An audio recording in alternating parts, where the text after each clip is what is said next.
Ok, alors je vais vous montrer comment faire le changement de filtre.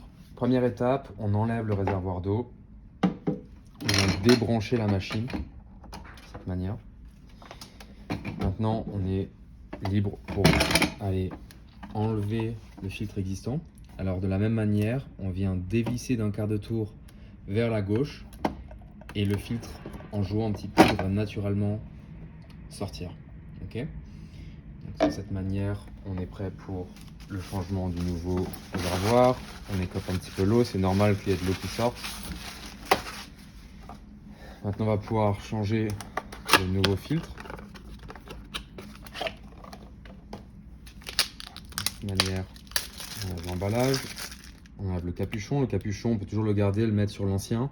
Les filtres ne sont pas recyclables, alors il faut simplement le mettre dans vos ordures traditionnelles. Alors la petite astuce dans ce cas-là, c'est qu'on va venir réinsérer le filtre de cette manière. Donc vous voyez, il y a deux petites oreilles sur la partie supérieure du filtre. On va vouloir avoir ces oreilles dans l'axe de la machine, donc de cette manière. Okay, de cette manière. Et ensuite, on vient insérer à l'intérieur, pousser. Là, je suis au fond. Et ensuite, je fais une rotation d'un quart de tour. Là maintenant, je joue un petit peu. Je sens qu'il n'y a plus de jeu. Il bouge de cette manière, mais je sens que je ne peux pas faire plus de rotation. Donc tout est beau. On vient refermer. On remet le réservoir d'eau.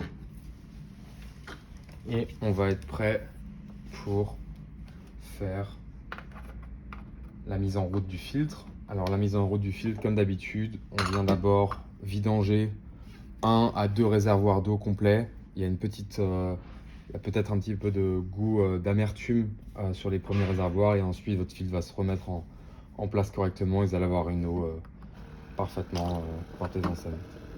Donc là on met en route, le filtre doit se remplir d'eau dans un premier temps. Donc voilà, on vient simplement vider 2 réservoirs d'eau complets. Merci.